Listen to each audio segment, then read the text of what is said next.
Welcome back, friends. It's Anders. Today I'm going to show you 4 cocktails that you can make with Applejack. Applejack's a fairly common ingredient to use in cocktails this time of year, but there really aren't that many well-known cocktails to use it in.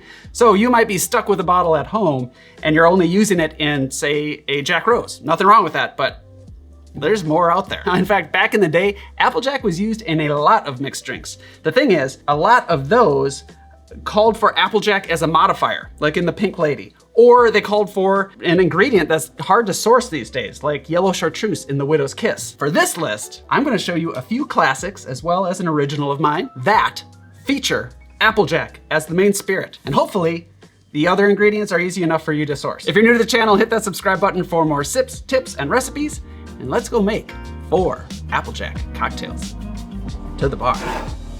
Before we jump into these recipes, I want to talk about the bottle of Applejack, aka Apple Brandy, that I'm using here today. This is Laird's Straight Apple Brandy. It's 100 proof, not sponsored or affiliated, but I do like this bottle in these cocktails. Applejack is a little confusing, and not all Applejacks are created equal. In fact, some people might not say that this is Applejack because it doesn't say Applejack on the bottle. But as far as I can tell, the definition of a true Applejack is that it is an apple brandy made in the United States. 100% apple brandy. Now there's a second Applejack called blended Applejack, which can have up to 80% neutral grain spirits. It's less appley, it's a little harsher, it's a little lighter. It's not to say it's not gonna work in these cocktails, but it is gonna be different. I would recommend looking for a bottle that says 100% apple brandy or straight Applejack. Here is another example, also made by Laird's, again, not sponsored, but I want to point this out. It says straight Applejack, and underneath it, it says 100% apple brandy. So when you go to the store, and if it says blended Applejack, that's not the one that I'm telling you to get. Now, before any of you start saying, well, what about Calvados? That's a whole nother can of worms. That is a French apple brandy, different process, different apples, different results. On to the drinks. Number 1, the Pan American Clipper. This is essentially a Jack Rose with absinthe added to it. So you could say it's almost like an improved Jack Rose. We discussed improved cocktails last week, so if you wanna really nitpick that, go watch that video. This dates back to the late 1930s. We see first print in Charles H. Baker's The Gentleman's Companion. The original recipe called for lime juice. I like lemon juice. I like the lemon with the apple. And also limes are really expensive right now. Let's make it. Start in a shaking tin with 1.5 ounces of Applejack, straight Applejack. To that, add 3/4 ounce of fresh lemon juice or fresh lime, depending on whatever you want to go with here. 1/2 ounce of good Grenadine. We want a really good, strong pomegranate flavored Grenadine. I made one in collaboration with Portland Syrup.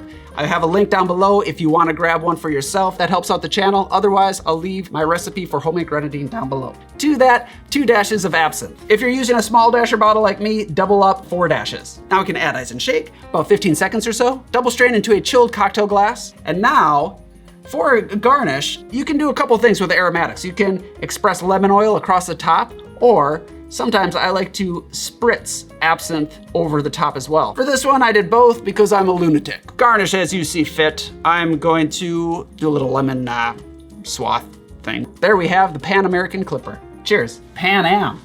How many of you have ever been on a Pan Am flight? I haven't, never going to either. They're not here anymore. Well, right off the bat, you get the absinthe and the lemon, 2 flavors that go really well together. Pinky out, cheers. Oh, that is really good. That's really nice. There's a candy element to it. You get a little bit of kind of a licorice-y flavor, but also the pomegranate with the lemon, and then there's like this apple undertone. Really, really nice. So give it a shot. Not bad, not bad at all. On to number 2, the Applejack Rabbit. Good name, huh? It's actually an old name. In fact, in 1930, it was printed in Harry Craddock's The Savoy Cocktail Book, one of my faves. The thing about this cocktail is it has orange juice in it. And if you've been watching these videos, you probably know that I am not a fan of orange juice in my cocktails, but this one is actually really good. This might be my favorite orange juice cocktail. So let's make it. In a shaken tin, start with 1.5 ounces of apple brandy or Applejack. To that, add 1/2 ounce of OJ. That means orange juice. I was just trying to be, brief. Then 1/2 ounce of fresh lemon juice. This is gonna really brighten up that otherwise flabby orange juice. And 1/2 ounce of a good maple syrup. I like a good, dark, 100% maple syrup. Shake that up about 15 seconds or so. Double strain into a chilled cocktail glass. For a garnish, you could express lemon oil across the top, but I am going to add a dehydrated orange slice. As you can see, this is something I struggled with. I had those little clippy clips and they were not cooperating. These are actually mandarin oranges because they're a little bit smaller and they fit in the glass. You can do whatever you want. There we have the Applejack Rabbit. Applejack Rabbit? Applejack Rabbit. I like these little landing pads that we have here. I call these landing pads. Some people call them coasters. Cheers. I gotta say, this drink lifts up orange juice. And that's not an easy feat. The apple notes give it a nice roundness of fall. That with the maple syrup make it taste like fall.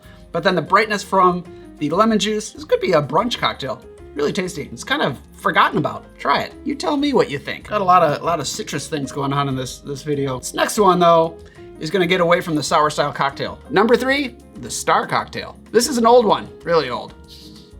Dates back to 1895. We see it in George J. Kapler's Modern American Drinks. That's just off the top of my head. I wasn't looking at notes. Yeah, it was. But then we see it again in 1930 in, of course, the Savoy Cocktail Book. There, in the Savoy Cocktail Book, Craddock calls it the Star Cocktail number 2. We're not gonna worry about the number 1. Star Cocktail number 2. The original specs, he says to add either Angostura bitters or Peychaud's bitters. So that tells me, why not add both? You should, it's good. Let's make it. Really simple. If you like a Manhattan, give this one a shot. We're gonna stir this drink because no citrus is involved. In a mixing glass, start with 1 ounce of Applejack. To that, add 1 ounce of sweet vermouth, 1 dash of Angostura bitters, or 2 if you're using the smaller dasher bottle, and 1 dash Peychaud's bitters. Again, 2 if the smaller dasher bottle. Add ice and stir. This is gonna make a smaller amount, so pour this off into a chilled itty bitty cocktail glass. I recommend a smaller antique glass because it's nice. Express some lemon oil across the top. If you want, you could garnish with a peel, but if the glass is absolutely beautiful, then leave it off. You could even drop a cherry in this one if you want it a little bit sweet, but this will be a richer cocktail. So there we have the Star cocktail. Cheers.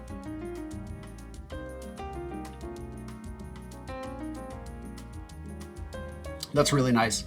It's like a richer Manhattan. Now, when I looked at the recipe, I thought this is gonna be too rich. I'm gonna have to cut back that vermouth, but I really like the all equal parts. I am using a richer vermouth in the Cochi Vermouth de Torino.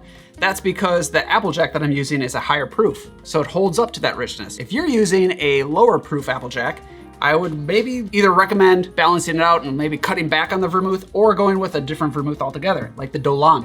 The 2 bitters are really nice, very subtle. I like that it's a smaller amount because I like this one cold. If you were gonna make it any larger, I would probably suggest pouring it on the rocks or a big cube. Number 4, this is the my original, finally.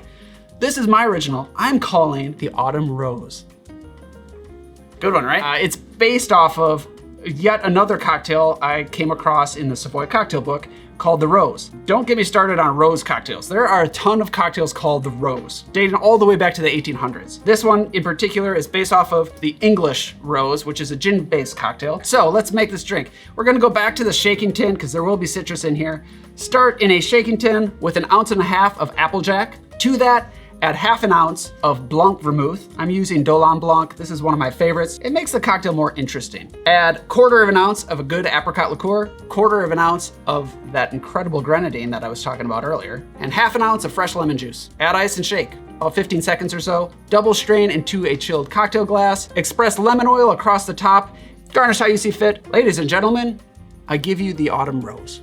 Cheers.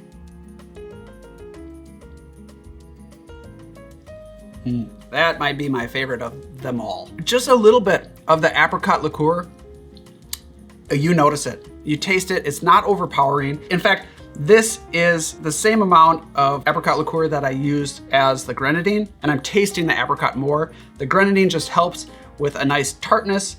It's a fruity cocktail. Of course, you've got the apple brandy, but the Blanc vermouth actually adds like a soft, almost creamy herbal note that I really like at the end. I do hope that you can source a good apricot brandy or a Blanc vermouth. If you're saying, Anders, appreciate the recipe, but I can't get those bottles. I'm sorry, I did my best. I think this is a pretty good lineup though. Now is the time of the video where we talk about call to action. If you learned something today, good. And if you are looking for more fall cocktails, check out my video on the whiskey fall cocktails that I made. You're gonna have so many cocktails that it's gonna get you straight through to winter. Thank you for watching. Like, subscribe, don't forget your merch, hats, landing pads. I'll see you next time.